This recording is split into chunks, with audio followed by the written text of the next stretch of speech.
एकजुटता के नारे पर अच्छा नाजिम खान नहीं है। मैं धर्मेंद्र यादव आपसे शुरू करता हूं। यह तो तय है कि 27 का चुनाव 17 के पहले क्या हुआ था, 17 के बाद क्या, और उसमें एक नारा और जुड़ेगा जो मुख्यमंत्री योगी आदित्यनाथ ने कहा, बटेंगे तो कटेंगे फिर से। राकेश जी, मुझे लगता है कि योगी आदित्यनाथ को बादाम खाने चाहिए ताकि उनकी याददाश्त अच्छी रहे। 2017 में उन्नाव की घटना भूल गए। जो भारतीय जनता पार्टी के नेताओं ने, भाजपाइयों ने बिटिया का बलात्कार किया, उस बात को याद नहीं आता उनके। हाथरस की घटना में सामूहिक बलात्कार और हत्या हुआ 2019 की बात है, शायद आपको भी याद होगा। मुझे लगता है अपने रिपोर्ट में शामिल करेंगे तो बहुत अच्छा होगा।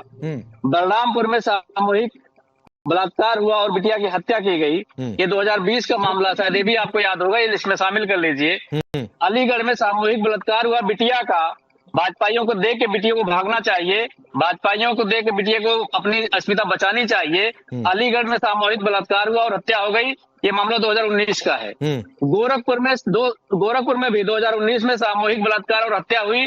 2025 में वाराणसी यानी कि माननीय प्रधानमंत्री जी का संसदीय क्षेत्र काशी, एक 19 साल की बिटिया का 23 लोगों ने 6 दिन तक लगातार रेप किया। योगी जी किस मुंह से अपने बोल रहे हैं कि भाजपाइयों को देख के बिटिया भाग रही है, शायद ये बात छुपाने के लिए बोल रहे हैं सपा का नाम लेकर के। और काशी में जो IIT BHU की घटना है वो कौन नहीं जानता। भारतीय जनता पार्टी के जिला के पदाधिकारियों ने बेटी की अस्मिता लूटी और उत्तर प्रदेश के मुख्यमंत्री टेप लगाकर बैठे रहे और वो बलात्कारी जाकर मध्य प्रदेश में चुनाव प्रचार करते रहे। ये सूची अभी धर्मेंद्र यादव सुनिए सर, बताइए कोई दिक्कत नहीं है, बताने दीजिए। नहीं बिल्कुल बताइए, मैं आपको भरपूर समय दूंगा और कभी निराश नहीं करूंगा। सुन लीजिए सर, 2 मिनट बोला ना आपने, एक काउंटर ले लीजिए फिर बोलिएगा।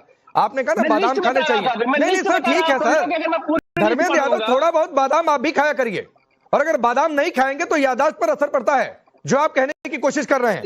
आपके राज्य में यूपी में कानून व्यवस्था को लेकर 5 तरीके के अपराधों में यूपी सबसे पहले नंबर 1 हो गया था। पहली बात, रुक जाइए सर, रुक जाइए धर्मेंद्र यादव, सुन लीजिए सवाल सुनिए सर, सवाल पूछ रहे हैं या फिर आप अपने हिसाब से डिफेंड करें बात? नहीं, मैं किसी को डिफेंड नहीं कर रहा हूं, मैं बस फैक्ट को सामने रख रहा हूं। चूंकि आपने बादाम खाने की बात कह दी तो मैं थोड़ा सा बादाम का असर दिखाना पड़ेगा। सर रुक जाइए, आपने बादाम खाने की बात कही, आपको नहीं, 2000, हाँ नहीं ठीक है, इसीलिए दोनों पक्ष सामने रखना जरूरी है भाई। आपके ठीक है, आप अपने ऊपर मत लीजिए इसको। ठीक है, चलिए आपने सरेंडर कर दिया, मतलब मेरे बादाम खाने के आगे आपने सरेंडर कर दिया। करते हैं, मैं बादाम खाता हूं ये आप मान गए, आपने सरेंडर कर दिया धर्मेंद्र यादव। नरेंद्र मेरा नाम नहीं है, धर्मेंद्र नहीं आपने सरेंडर कर दिया, और अगर सरेंडर नहीं किया तो मैं सरेंडर करवाऊंगा। नरेंद्र सरेंडर करते, या तो आप बोलिए कि हाँ मैंने आपकी याददाश्त पर सरेंडर कर दिया, और नहीं तो मैं आपको जो है याद दिलवाऊंगा। आप सुन लीजिए। नहीं सुन लूंगा धर्मेंद्र भाई, आपको भरपूर समय दूंगा, लेकिन मैं आपको थोड़ा सा अपने बादाम का असर दिखाऊं, या फिर आप मान सकते हैं कि हाँ आपके राज में क्या क्या हुआ था, फिर आप बोलिएगा। मैंने योगी को बादाम खिलाने की बात कही और आप खुद खाने लगे। नहीं मैं तो पता चलती है कि भारतीय जनता अब चलिए का मुंह एक जैसा है। अब सुनिए सर, आप टैगिंग करते रहिए, मुझे उस टैगिंग का कोई फर्क नहीं पड़ता है। लेकिन 2016 में बुलंदशहर हाईवे गैंगरेप किसकी सरकार थी? मेरठ गैंगरेप 2013 किसकी सरकार थी? बदायूं में डबल रेप मर्डर 2014 किसकी सरकार थी? और कहिए तो और आंकड़े गिनवा दूंगा। इसके अलावा सांप्रदायिक तनाव की घटनाएं, हाँ चलिए बोलिए। अब सुन लीजिए, प्रयागराज में दलित को जिंदा जला दिया भारतीय जनता पार्टी के लोगों ने, ये है कानून व्यवस्था। आगरा में बेटी के साथ क्या हुआ? अंबेडकर नगर में बेटी की रेप करके हत्या कर दी गई, सीतापुर में बेटी की रेप करके हत्या कर दी गई, योगी आदित्यनाथ सो रहे थे। ये है कानून व्यवस्था। दरअसल भारतीय जनता पार्टी भ्रष्टाचारियों और बलात्कारियों का गिरोह बन चुका है, इसलिए उत्तर प्रदेश में और पूरे देश में कानून व्यवस्था सही नहीं हो सकती है। NCRB का आंकड़ा जो केंद्र सरकार जारी करती है उसमें कहा गया, अरे तो केंद्रीय सरकार जारी करेगी भाई, किसी पार्टी के हेडक्वार्टर से थोड़ी नहीं जारी होगा NCRB का आंकड़ा। अनिला सिंह रिप्लाई करिए। ये लोग कह रहे हैं कि आप लोग बादाम भारतीय जनता पार्टी नहीं खाती है, और बादाम वो अगर खाएं तो याददाश्त दुरुस्त हो जाएगी। अब सुनिए सर, 3-4 मिनट आपने बोला, सुनिए अनिला सिंह को। जी, मेरी सभी को राम राम, और आज करवा चौथ है। सभी सनातनी सुहागनों को करवा चौथ की ढेर सारी शुभकामनाएं। बादाम खाने की बात कर रहे हैं ना भाई, के करेंगे, क्योंकि शहजादे साहब इनकी पार्टी की अध्यक्षता करते हैं, बिल्कुल नवाब साहब हैं, वो बादाम भी खाएंगे, वो काजू भी खाएंगे, है ना, बादाम और काजू खाने वाली बात तो समाजवादी पार्टी कर सकती है ना। शहजादे हैं ना वो अखिलेश यादव जी, तश्तरी में, सोने की तश्तरी में उनको पूरी पार्टी परोस के दे दी गई है, तो वो तो नहीं जानते हैं। पर हाँ, ये साहब जरूर है कि जो गरीबों का बादाम होता है ना, मूंगफली, वो हम खूब चबाते हैं, वो खूब चबाते हैं और अच्छी तरीके से चबाते हैं। धर्मेंद्र यादव चुप रहिए, धर्मेंद्र यादव चुप रहिए भैया। मेरा आज करवा चौथ का व्रत है, निर्जला है, मेरे से इतना मत चिल्वाइए। मुझे मालूम है आप लोग सनातनी विरोधी हैं, हिंदू विरोधी हैं, परंतु इतनी शर्म तो कर लीजिए। एक सुहागन हूँ, निर्जला व्रत रखे हुए हूँ, मेरी बारी पे मुझे बोलने दीजिए, आपकी बारी में आप बोलिएगा ना। धर्मेंद्र भाई मैं बीच में आता हूं। अरे धर्मेंद्र यादव सुनिए ना, आप जब अनिला जी ने अपील कर दी कि वो व्रत से हैं, तो थोड़ा सा उनकी बात को सुन लीजिए, उनके व्रत का ही सम्मान कर लीजिए, उनका सम्मान नहीं करना है तो। और ये देख लीजिए कि वो बादाम खा रही है नहीं, उनकी याददाश्त कितनी दुरुस्त है, आपने चैलेंज दिया है तो। बोलिए अनिला जी। देखिए राकेश जी, मैं इस पार्टी के बारे में क्या बोलूं। 2013 के दंगे कोई भूले नहीं है। पश्चिमी उत्तर प्रदेश को और मुजफ्फरनगर को खासतौर से आग में झुलसाने वाले कौन? समाजवादी पार्टी। किस लिए? क्योंकि एक हिंदू बेटी के साथ मुसलमान लड़के जो हैं छेड़खानी कर रहे थे। जब उसके भाई गए उनसे बात करने के लिए कि तुम हमारी बहन को छेड़ते कैसे हो, और उनका कत्ल कर दिया गया। हिंदू जो हैं इतने मारे गए, और जब मुसलमान मारे गए और नामजद हुए जो मुसलमान, जब जिन्होंने हिंदुओं का कत्ल किया था, तकरीबन 111 थे, एक की भी गिरफ्तारी नहीं होने दी। ये जो आजम खान है ना, चिंदी चोर, इसका तो ऑडियो वायरल है कि किस प्रकार से पुलिस प्रशासन को कह रहा था कि किसी भी मुसलमान को हाथ मत लगाना। मैं यहाँ आंकड़े लेकर नहीं बैठूंगी, लेकर बैठ गई तो कार्यक्रम खत्म हो जाएगा, बाकी पैनलिस्ट को जो है ना मौका नहीं मिलने वाला है। तो 2013 की दंगे की शुरुआत समाजवादी पार्टियों के कार्यकर्ताओं ने, समाजवादी पार्टी के सपोर्टर्स ने, समाजवादी पार्टी के वोट बैंक ने करवाई। और क्यों करवाई? क्योंकि बेटी को छेड़ रहे थे। ये समाजवादी पार्टी का चरित्र है। यहाँ जहां देखी बेटी वहीं पे इनकी लाट टपकने लग जाती है। अपराधी और सत्ता से बाहर है ना, 2017 में बाहर, 2022 में बाहर। तो क्या मतलब है? आपको लगता है कि यहाँ की बहू बेटियों को अकल नहीं है? आपके समय में अगर बहुत ज्यादा सुरक्षित वो महसूस कर रही थी तो दोबारा आपको वोट देती। आधी आबादी है मेरे प्रदेश की, हाँ, हमारे प्रदेश की बहू बेटियों ने, माताओं ने अगर आप लोगों को वोट नहीं किया है, भारतीय जनता पार्टी को मेजॉरिटी में वोट किया है, तो साफ दिखाई देता है। ठीक है धर्मेंद्र यादव जी, आप इशारा करते सर, मैं इनके बोलने के बाद आपको समय दे देता, लगातार बोलेंगे। एक तो अनिला जी की अपील आप नहीं सुन रहे हैं, आप इशारा करते लगातार बोलने नहीं देने से ऐसा थोड़ी नहीं हो जाता कि आपकी बातें ज्यादा नोटिस कर दी जाएंगी। बारी बारी से आप लोग बोलेंगे तो ज्यादा देश के लोग सुनेंगे, ज्यादा आपकी बात समझेंगे। और राकेश भाई, मुजफ्फरनगर दंगे में किसी भी राजनीतिक दल का कोई नेता भारतीय जनता पार्टी का अकेला नेता विक्रम सैनी जो खतौली का विधायक था, उसको सजा हुई है माननीय न्यायालय की तरफ से। ठीक, अच्छा ठीक है, मैं आता हूँ आप लोगों के पास, हाजी नाजिम खान। अरे रुक जाइए धर्मेंद्र यादव, प्लीज आप अगर डिबेट को दूसरी ओर लेकर जाना चाहते हैं सर, तो फिर वो आपके लिए ही मुश्किल खड़ी हो जाएगी, फिर आपको ही जवाब देना मुश्किल हो जाएगा। हाजी नाजिम खान, अगर सीएम योगी ने कहा बटेंगे कटेंगे, तो इससे इस बार आपकी पार्टी के नेता को इतनी दिक्कत क्यों हो गई? हाँ राकेश भाई, यहाँ तो 80-20 की भी बात पिछली बार हुई थी। बटेंगे और कटेंगे की हमेशा इस तरीके का नारा लगाकर देश के अंदर जो एक माहौल क्रिएट किया जाता है, इससे देश को नुकसान होता है। और ये बता दीजिए भाई, हम तो हमेशा जोड़ने की बात करते हैं, देश के संविधान की बात करते हैं। और देखिए हमारे भाजपा की प्रवक्ता तो आज व्रत रखे हुए हैं, मैं इनको ज्यादा ऐसे सवाल नहीं करूंगा ताकि इनको परेशानी हो। और फिर भी मैं इनसे पूछना चाहूंगा, भाई आप देश के अंदर आखिर चाहते क्या? भाई बैरिस्टर असदुद्दीन ओवैसी साहब तो चाहते हैं कि देश के अंदर एकता अखंडता बनी रहे। आपने देखा था कि जब ऑपरेशन सिंदूर हुआ था, भारत का नेतृत्व करने के लिए जो डेलीगेशन गया था, पूरी दुनिया के अंदर जो डंका बजा। नहीं, नाजिम खान, असदुद्दीन ओवैसी ने पाकिस्तान के खिलाफ जिस तरीके से भारत की बात दुनिया तक पहुंचाई, उसकी हर कोई तारीफ कर रहा है। तो मिक्सअप मत करिए सर, इंटरनल पॉलिटिक्स को और देश के लिए क्या ओवैसी ने दुनिया में स्टैंड किया, इसको मिक्सअप मत करिए। उसके लिए ओवैसी की हर किसी ने तारीफ की, देश में कोई ऐसा नहीं है जिसने ओवैसी की तारीफ नहीं की। लेकिन मैं फिर सवाल दोहराता हूं, जो नारा एकजुटता का है, उस नारे से इतना डर क्यों लगता है? हाँ राकेश भाई, मैं बार बार इसी बात को कर रहा हूँ, क्या ये नारा जोड़ने की बात करता भाई? देश के नहीं, आपको क्यों बांटने का लगता है? ये देश को तोड़ने की बात है। उत्तर प्रदेश के अंदर क्या चल रहा है अभी आपने देखा कि एक दलित को किस तरीके से मार दिया जाता है। दलित को ये योगी बाबा का राज्य है इसलिए उसको मार दिया जाता है। क्या दलितों की कोई जिंदगी नहीं है? दलितों को ऐसे मार दिया जाए? ये उसी तरीके से मार दिया जा रहा है जिस तरीके से अगला को एक धार्मिक नारा लगाते हुए मारा गया था। ये वही हाजी नाजिम खान, हाजी नाजिम खान, हाजी नाजिम खान, अगर आप इस डिबेट को सर जानबूझकर किसी दूसरी ओर मोड़कर लेकर जाना चाहते तो मैं आज होने नहीं दूंगा। सतीश प्रकाश जी रुक जाइए। सतीश प्रकाश जी, आज एमआईएम के सुर बदले हुए हैं, ना सिर्फ ओवैसी के बल्कि यहां पर बैठकर हाजी नाजिम खान के भी। वो आज सबसे ज्यादा दलितों की बातचीत कर रहे हैं। नहीं देखिए राकेश जी, दिमाग बादाम खाने से नहीं बढ़ता, दिमाग बढ़ता है ठोकर खाने से।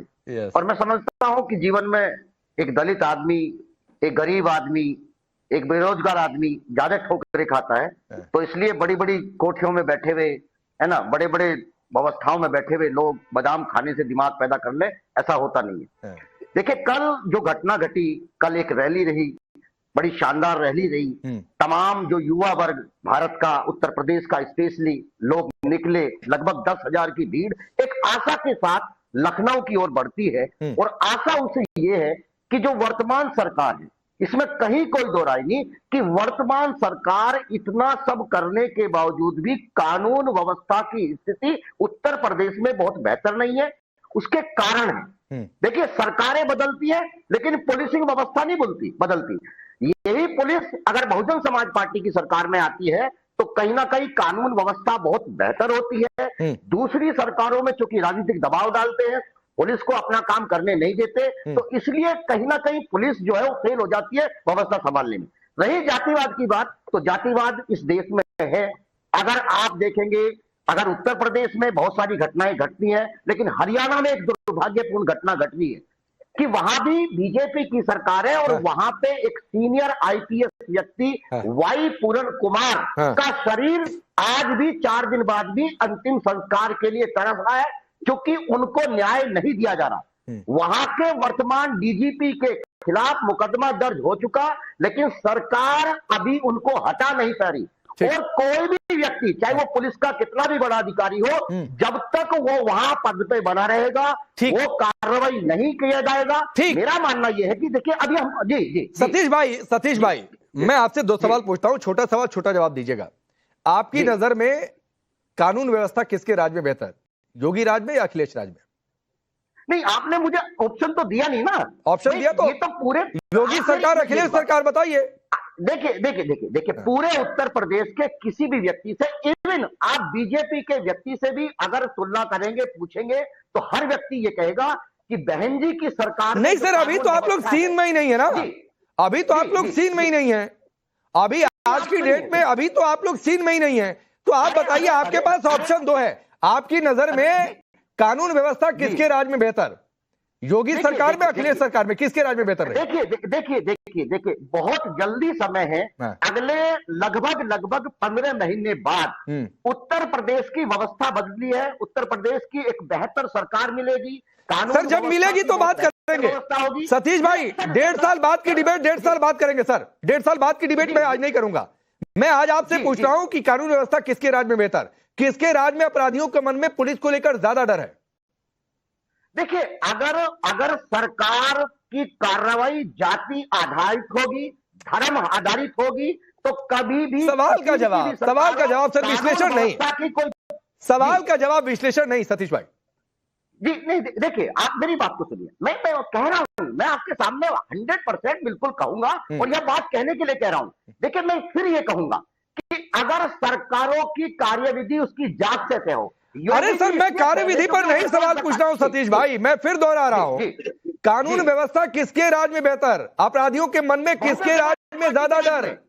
मैं कह रहा हूं उत्तर प्रदेश के किसी भी व्यक्ति से पूछेंगे, वो सीधा सीधा बोलेगा। पूरे देश में कहीं भी आप खड़े होकर के बोलेंगे तो हर व्यक्ति बताएगा कि बहुजन समाज पार्टी। अरे भाई, बहुजन समाज पार्टी, आप आखिरी बार कब सत्ता में थे सर? बहुत समय बीत गया जी। उतनी समय की बात नहीं, 1.5 साल बाद आप लोग आएंगे तो 1.5 साल बाद की बात कर लेंगे। सौरभ मालवीय ये सतीश प्रकाश जवाब नहीं दे रहे हैं, तो क्या इसमें गुंजाइश तलाशी जा रही है कि ये जाति वाली सियासत को जिंदा रखा जाए? क्योंकि अगर जवाब दे देंगे तो बटेंगे कटेंगे, एक रहेंगे सेफ रहेंगे का नारा जस्टिफाई हो जाएगा, इसीलिए सतीश प्रकाश जवाब नहीं दे रहे। देखिए राकेश जी, उत्तर प्रदेश के स्वभाव को जरा समझने की जरूरत है।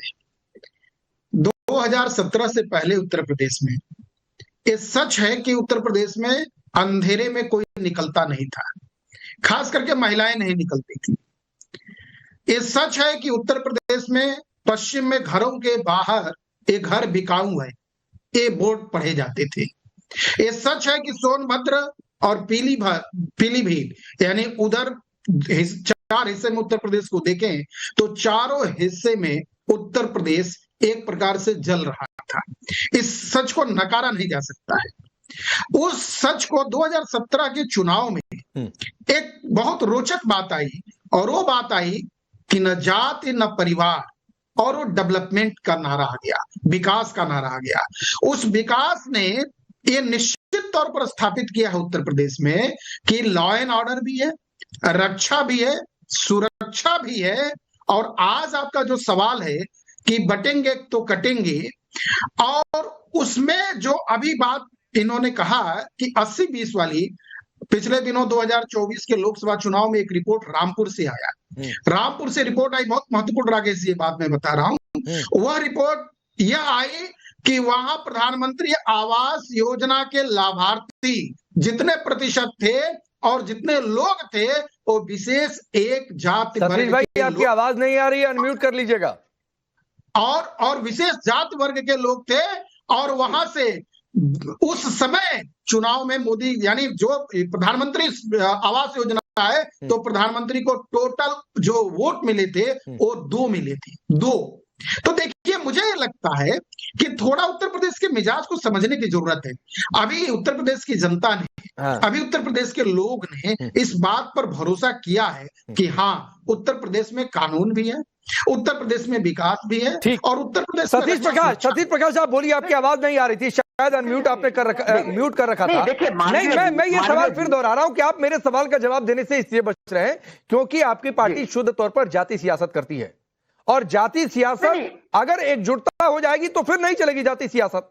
और इसका असर हमने हरियाणा में देखा, महाराष्ट्र में देखा, बिहार में क्या होगा ये वक्त बताएगा, दिल्ली में हमने देखा, बहुत सारी जगहों पर हमने इसका एग्जाम्पल देखा है। देखिए, मेरे नाम के साथ जाति नहीं लगी हुई, और मैं जातिवादी, हम जात से छुटकारा पाना चाहते हैं और हमको जाति मिटाने की बात करते हैं। ये तो बड़ा अजीब सा मामला है ना। नहीं, मेरा कहना ये है, नहीं, क्या आप जो है जाति सियासत नहीं करते हैं? नहीं, आप जातियों की सियासत आप नहीं करते हैं सर। पूरे उत्तर प्रदेश में बहुजन समाज पार्टी की सरकार में मात्र 2 एनकाउंटर थे, कोई अपराधी वहां दिखाई नहीं दिया सर। क्यों नहीं दिखाई दिया? मतलब मैं जब जाति सियासत पर सवाल पूछूंगा तो आप एनकाउंटर पर चले जाएंगे।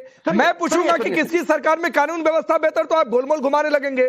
सर मैं कह तो रहा हूं, देखिए, अगर सरकारें जाति देख करके कार्रवाई करेंगे, मनीषा सर अगर मगर नहीं, मैं कह रहा हूं आपकी पार्टी जाति सियासत करती है कि नहीं करती है? आपकी सियासत जातियों के आधार पर आगे बढ़ती है कि नहीं बढ़ती है? जाति नहीं, हमको जाति मिटानी है। हम बाबा साहब के अनुयायी हैं, हम भगवान बुद्ध के अनुयायी हैं। तो फिर नहीं करना चाहिए कि ये दलित वोट बैंक है, ये फलाना वोट बैंक है, ये दूसरा वोट बैंक है। क्यों आप लोग ये टर्म लेकर आ जाते हैं सामने? सर, किसी भी अम्बेडकरवादी व्यक्ति से आप पूछेंगे, हम जाति का विनाश चाहते हैं, हम जातीय व्यवस्था को खत्म करना चाहते हैं, भारतीय व्यवस्था। आप जाति व्यवस्था को खत्म करना चाहते हैं, फिर भी दलित वोट बैंक सबसे पहले आप चिल्लाएंगे। समाजवादी पार्टी पीडीए का नारा देगी और कहेंगे कि हम जाति व्यवस्था को खत्म करना चाहते हैं। सर ऐसे जाति व्यवस्था नहीं खत्म होती है। उत्तर प्रदेश की जनता एक ऐसी सरकार ला रही है जिसकी ना कोई जाति होगी, ना उसका कोई धर्म होगा, वो मानवता पर आधारित होगी। पूरी उत्तर प्रदेश की जनता को एक बेहतर शासन देगी, लोगों को रोजगार देंगे, विकास के मायने के ऊपर पूरा तरीके से खड़ा उतरेंगे, हर व्यक्ति की सुरक्षा करेंगे। कोई व्यक्ति हिंदू है, मुसलमान है, सिख है, ईसाई है, दलित है, पिछड़ा है, अगड़ा है, हर व्यक्ति का सम्मान होगा। ये हो गया, ये कल बहन ने वादा किया है। ठीक ठीक। सौरभ मालवी आप कुछ बोलना चाह रहे हैं? छोटा रिप्लाई फिर आता हूं, फिर आगे बढ़ता हूं। नाजिम खान आ रहा हूं इसके बाद। सौरभ मालवी। सतीश जी को सुन के लग रहा है कि उत्तर प्रदेश में 2027 का मैनिफेस्टो बता रहे हैं। अभी घोषणा पत्र की जरूरत नहीं है, थोड़ा वेंटिलेटर से बाहर आना पड़ेगा इनको। बहन जी को सक्रिय होना पड़ेगा और वेंटिलेटर की स्थिति से बाहर तो पार्टी को निकलना पड़ेगा। इसलिए धरातल को थोड़ा मुझे लगता है ये बात हमें समझने की भी जरूरत है, चाहे लोकसभा हो चाहे विधानसभा हो। उत्तर प्रदेश में अब जाति आधारित व्यवस्था समाप्त हो गई है, अब जाति आधारित वोट बैंक भी टूट रहा है, तो विकास की अवधारणा हर आदमी के बीच में आ रहा है। सतीश जी देखिए, आप जैसे पढ़े लोग, पढ़े हुए लोग और अच्छे लोग, संभ्रांत लोग भी यदि इस जहर को इस तरह से रखेंगे तो मुझे लगता है कि समाज के लिए खतरा है। आपसे तो उम्मीद है, आपको सुनने में अच्छा लगता है, लेकिन आप जैसे बुद्धिजीवी आदमी भी इस जहर को ऐसे फैलाएगा, ऐसे देगा, ये कहाँ तक उचित है? राजनीति होनी चाहिए, ठीक है, राजनीति होनी चाहिए। ठीक ठीक है, ठीक है, ठीक है। मैं आगे बढ़ता हूँ। हाजी नाजिम खान, हाजी नाजिम खान, ये क्या आपकी पार्टी को लग गया है कि अब भाई ये धर्म वाला राग जो अलापते थे वो छोड़ना पड़ेगा, जातीय सियासत ही यूपी बिहार में आप लोगों का कुछ भला कर सकती है, कुछ स्थिति में ला सकती है? हाँ राकेश भाई, देखिए जिस तरीके से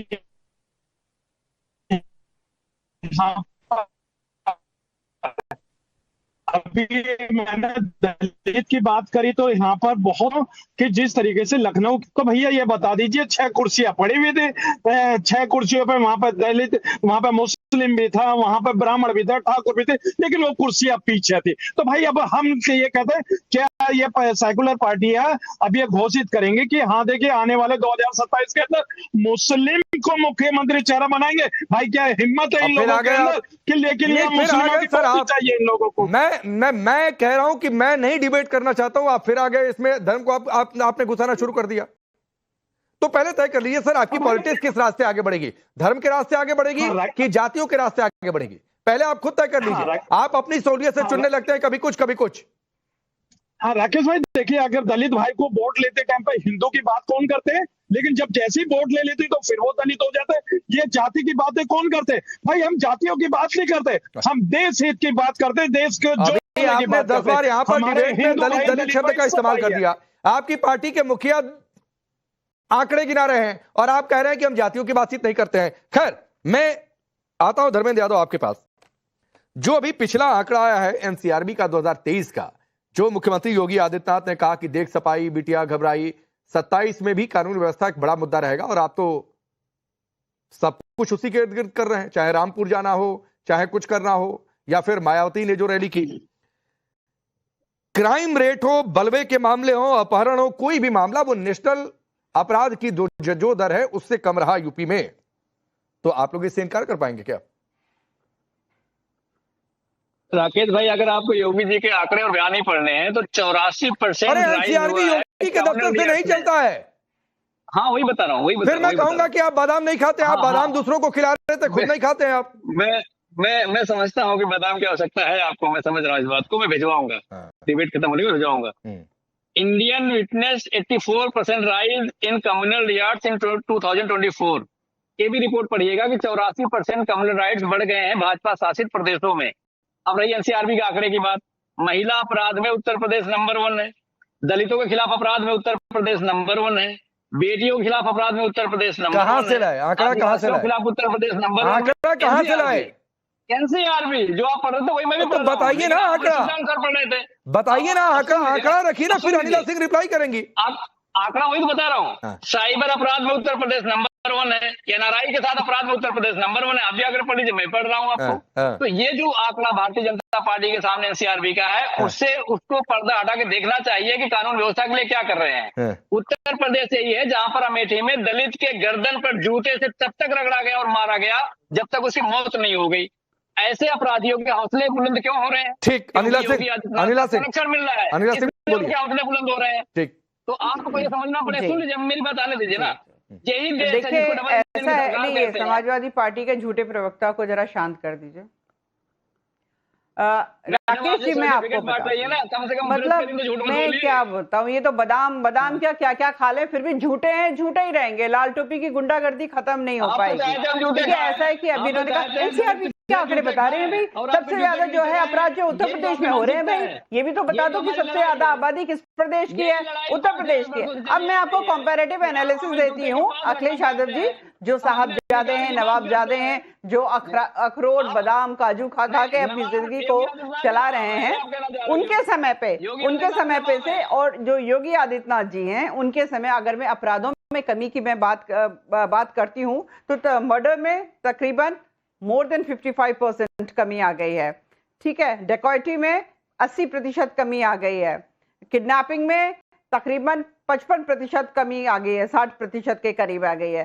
क्राइम अगेंस्ट विमेन में 40 to 45% कमी आ गई है। ओवरऑल अगर जैसे आपने बताया नेशनल अगर हम एवरेज लेते हैं तो नेशनल एवरेज में 25% कम है उत्तर प्रदेश में जो क्राइम रेट है। ये आप देखिए, मैंने जो एनालिसिस बताया है ये है योगी आदित्यनाथ जी और अखिलेश यादव जी की सरकार के कंपैरिजन में। अगर आप एवरेज निकाल लें जो आईपीसी की जो ओवरऑल, क्योंकि मेरे सामने आंकड़े रखे हुए हैं, मैं हवाई बातें नहीं करती हूँ, अगर हम डकैती, लूट, इन सब का एवरेज भी निकाल लें तो ओवरऑल मोर देन 70% जो है क्राइम रेट में कमी आई है। अगर हम अखिलेश यादव जी की सरकार के समय के क्राइम से हमारे समय के क्राइम में कंपैरिजन करते हैं तो किस मुंह से ये बात करते हैं, और पता नहीं कहां की खबर उठाकर ये बता रहे हैं कि अरे अखबार में निकला था कि कम्युनल दंगे जो बहुत बड़े। धर्मेंद्र जी रिप्लाई करिए, मैं फिर सवाल दोहराता हूं, आप जातियों की जो बातचीत कर रहे हैं 2013 के बाद तो ये बार बार हमने हरियाणा के चुनाव में भी देखा, महाराष्ट्र के भी चुनाव में देखा कि इस नारे का असर क्या रहा।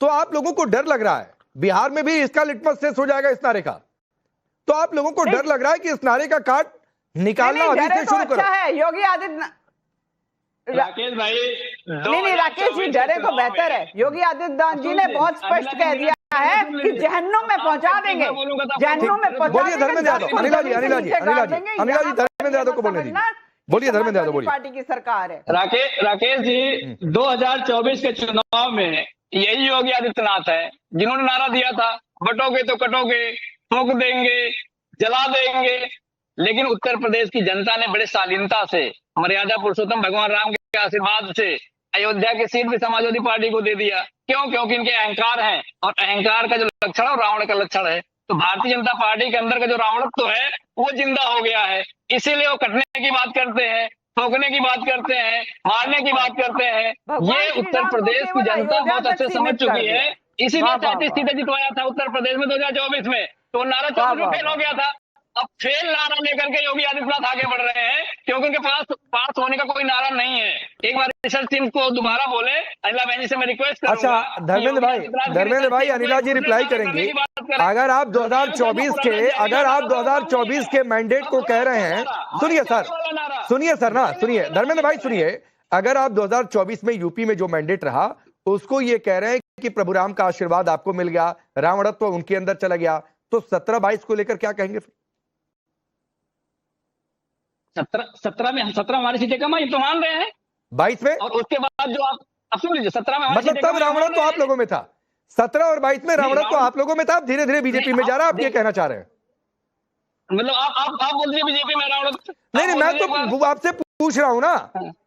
हाँ, जिसकी सीटें कम अगर रावणत्व तो आपके हिसाब से उनके अंदर आ गया तो 17-22 में फिर आप लोगों के अंदर उसी परिभाषा के हिसाब से। जो भाई हमने तो कभी नहीं कहा हम राम को लाए हैं, हम राम को लाने वाले तो अपने बन नहीं रहे थे, हम भगवान राम से बड़े तो बन नहीं रहे थे। नहीं सर, आप तो आपके पार्टी के मुखिया को तो अभी तक मौका नहीं मिला अयोध्या जाने का, राम मंदिर जाने का। सांसद को तो बड़े अरसा लग गया उनको जाने में। खैर अनिला जी रिप्लाई करिए। देखिए आज तो इन्होंने अपने आप मान लिया कि हम भगवान राम को नहीं लेकर आए, हमें भगवान राम से कोई मतलब नहीं है। इन्होंने मान लिया अगर भगवान श्री राम का भव्य मंदिर का निर्माण हुआ है तो सनातनी